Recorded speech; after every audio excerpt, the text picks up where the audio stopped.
अब मैं कर रहा हूँ रिकॉर्डिंग ना। अच्छा यही पूछ रहे हो क्या? चलिए, आवाज आ रही मेरी? आवाज आ रही है? हाँ सर। हाँ, चलिए। तो सबसे पहले बेटा आप लोग इस मोड में आ जाएं। सबसे पहले हमें इस मोड में आना है, क्योंकि मैंने कहा फंस दें, तो आप लोग किस मोड में आएंगे? तो सबसे पहले ग्रेविटेशन के मोड में आ जाइए। यहाँ पर सवाल क्या है? तो भाई जैसा कि हमारा टॉपिक है, हमने तो क्या बोला कि न्यूटन के अकॉर्डिंग दुनिया में हर एक वस्तु एक दूसरे को अट्रैक्ट कर रही है। कितने फोर्स से अट्रैक्ट कर रही है उसने उसका फॉर्मूला भी बता दिया। हाँ, वो फोर्स पॉइंट मासेस के लिए दिए। ये 3 पॉइंट मासेस मेरे सामने। अब देखो इसकी आदत डाल लेना। सबसे पहले किस पे फोर्स निकालना है? सबसे पहले यहां पर देखिए, सबसे पहले किस पे फोर्स निकालना है? सी वाला मतलब कौन से मास का? 3m मास का। अब देखो शुरू कैसे करोगे बच्चों, इस वाले पार्टिकल पे।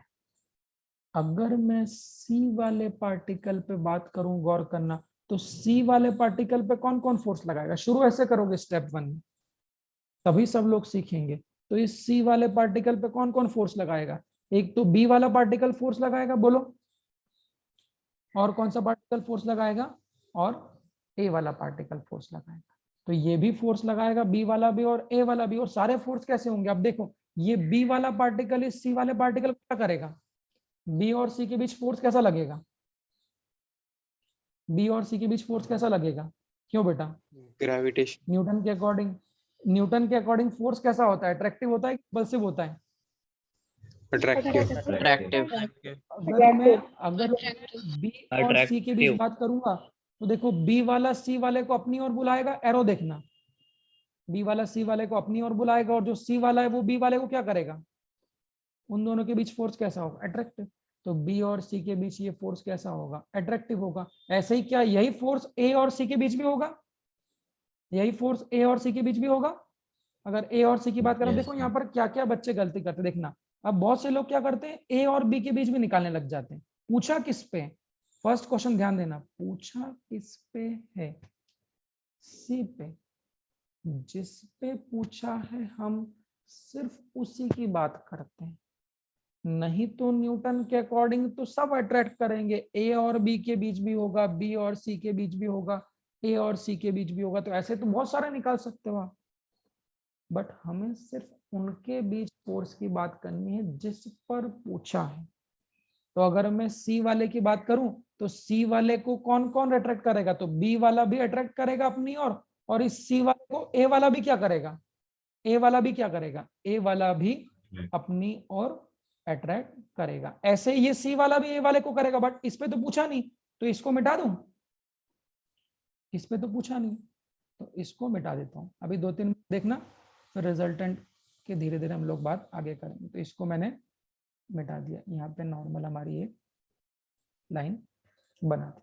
देखिए, तो जब सी वाले पे फोर्स पूछेगा, तो सी वाले को हमने क्या बोला? बी वाला भी अपनी ओर अट्रैक्ट करेगा, और ए वाला भी अपनी ओर अट्रैक्ट। और इसको क्यों हटा दिए? बोले, इस पे लगने वाले फोर्स को क्यों हटा दिए? क्योंकि अभी पहले हम लोग किस पे लगा रहे हैं? सर सिर्फ आपकी आवाज सी वाले। अटक रही है। आवाज जोड़ो भाई, आवाज अगर अटकती है तो उसको जोड़ो। 1 मिनट, अब सुनना। तो इसको लिख रहा हूं एफ बी, और इसको लिख रहा हूं एफ ए। गौर करना, एफ बी क्या है? यहाँ पे एफ बी क्या है? This is the force due to which particle? B particle. और एफ ए क्या है? This is the force due to A particle. अच्छा, दोनों ही फोर्स एक डायरेक्शन में क्यों है? दोनों ही फोर्स एक डायरेक्शन में क्यों है? क्योंकि ये बी वाला भी क्या करेगा? ये बी वाला भी क्या करेगा? सी वाले को अट्रैक्ट करेगा, और जो ए वाला है ये भी क्या करेगा? सी वाले को अट्रैक्ट करेगा। बस दोनों फोर्स की वैल्यू लिख देते हैं। दोनों फोर्स की वैल्यू कितनी होगी सॉल्यूशन में? दोनों फोर्स की वैल्यू कितनी होगी? कुणाल बोलो, बी और सी के बीच लगने वाला ग्रेविटेशनल फोर्स कितना होगा? कुणाल, बी और सी के बीच लगने वाला ग्रेविटेशनल फोर्स कितना होगा? न्यूटन सर के आपकी अकॉर्डिंग कितना आवाज होगा? अटक अटक कर आ रही है सर। फिर से रिज्वाइन करो भाई, फिर से रिज्वाइन कर लो। सिमरन, ट्राई कर रहे बी हैं। और सी के सिमरन बी और सी के बीच लगने वाला ग्रेविटेशन फोर्स कितना होगा? सिमरन मौजूद है? हाँ सर मैं हूँ। सर हाँ सिमरन बोलो। सर बी और सी के बीच में sir F A plus F B. नहीं होगा कितना, वैल्यू कितनी होगी न्यूटन के अकॉर्डिंग? कोई भी दो पार्टिकल एक दूसरे को कितने फोर्स से अट्रैक्ट करते हैं, वो वैल्यू कितनी होती है? सर उसमें हम जी की वैल्यू डालेंगे सर जी की वैल्यू लूप नहीं, नहीं। एक मिनट रुको आप, एक मिनट रुको। बी और सी के बीच लगने वाला ग्रेविटेशन फोर्स कितना होगा पहले मैं बताता हूँ। वो होगा कितना, फॉर्मूला क्या होता है, कैपिटल जी इनटू क्या होता है, product of masses. Product of masses कितना है, 2m 2m into 3m into 3m divided by क्या होती है, डिस्टेंस बिटवीन देम। उन दोनों बी और सी के बीच की डिस्टेंस कितनी है, r है बी तो और r सी स्क्वायर। की आर स्क्वायर। आर का स्क्वायर। तो this is the gravitational force between what, B and C. तो जो फोर्स ड्यू टू बी है उसकी वैल्यू कितनी होगी, दैट इज इक्वल टू 3 2 कितना हो जाएगा 6 capital G by r square. M square upon R square. अभी इसी फॉर्म में लिखिए, एक दो बार आप लिखोगे तो आप लोग भी कंफर्टेबल हो जाओगे। So this is what, this is the gravitational force. किसके कारण है, किसके कारण है, b के ड्यू कारण टू बी। किस पे है, किस पे है, c पे। ऑन सी। ठीक है चलिए, सी पे। ऐसे ही मैं लिख रहा हूं, ऐसे ही मैं लिख रहा हूं ये एफ ए। एक मिनट रुकना। तो बस इस ए वाले के कारण इस सी वाले पे ग्रेविटेशन फोर्स कितना होगा निकिता शिंदे, कितना होगा ए वाले के कारण सी वाले पे, यस सर। कितना होगा बेटा? जी सब क्या लोग बोलोगे सर? तो अच्छा रहेगा, जो जिसे पूछा। हाँ बोलो कितना होगा, कैपिटल जी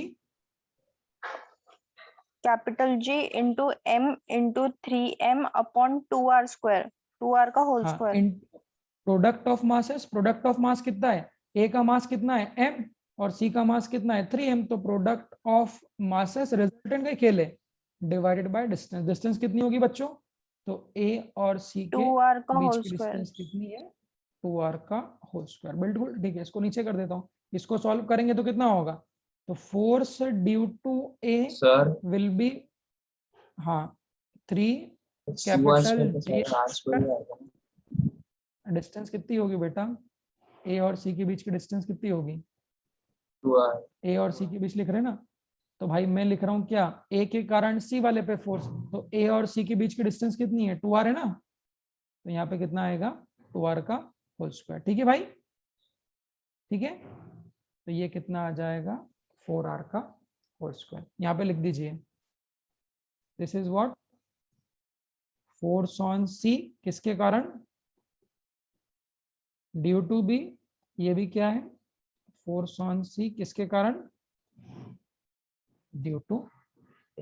बस दोनों की हमने क्या लिख दी, वैल्यू लिख दी। अगर दोनों की वैल्यू लिख दूंगा तो देखो, तो सी पे लगने वाला फोर्स कैसा है, सी पे लगने वाला फोर्स कैसा है, तो बी वाला भी इसे क्या कर रहा है, अपनी ओर अट्रैक्ट कर रहा है, और जो ए वाला है वो भी इसे क्या कर रहा है, अपनी ओर अट्रैक्ट कर रहा है। बस याद कर लीजिए। अक्षय तुम सर बताओ भाई, रिजल्टेंट में क्या बताया था, अगर दोनों फोर्स एक ही डायरेक्शन में होते हैं तो रिजल्टेंट क्या होता है, ऐड। तो जो रिजल्टेंट फोर्स ऑन सी है वो कितना लिखाएगा, क्या दोनों फोर्स को ऐड लिख दूं, तो force due to A plus force due to B. कोई दिक्कत, बोलो अक्षय। No sir. तो कितना आ जाएगा, दोनों फोर्स को ऐड कर दो, कितना आ जाएगा, ए की वैल्यू कितनी है, ऊपर से देखो कितनी है, capital G M square divided by R square.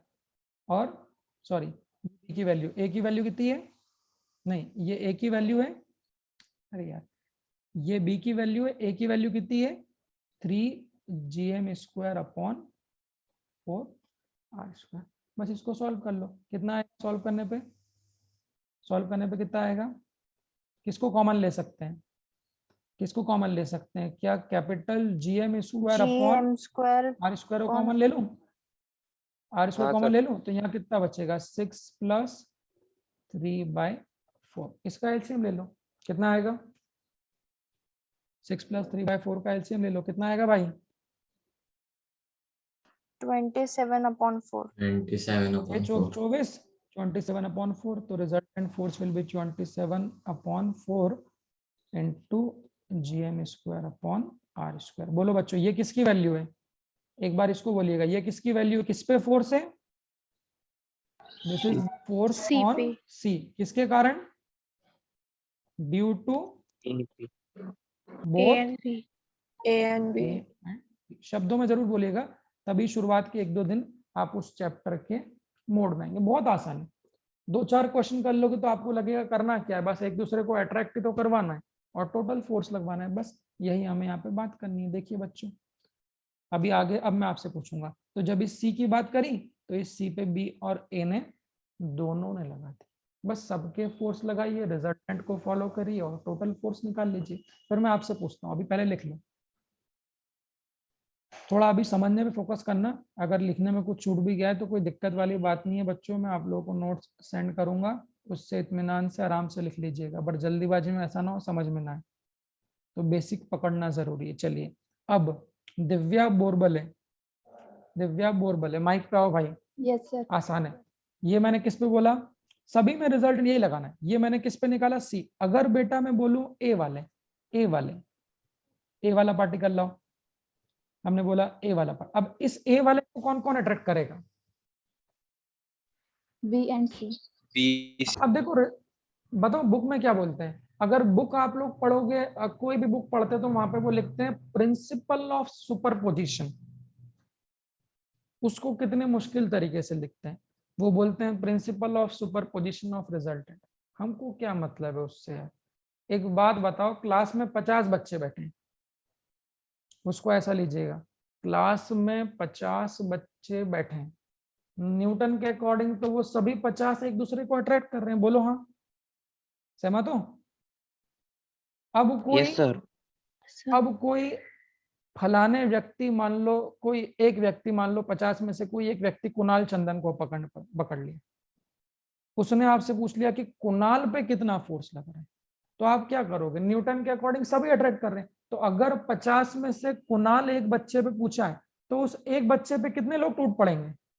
बाकी बचे हुए कितने टूट पड़ेंगे? जो बाकी 49 बचे हुए, बिल्कुल, जो 49 49 स्टूडेंट है वो सब के सब क्या करेंगे? उस बच्चे पे टूट पड़ेंगे। तो यहाँ पर भी भाई कॉन्सेप्ट वही कि जिस पर फोर्स पूछा है उसके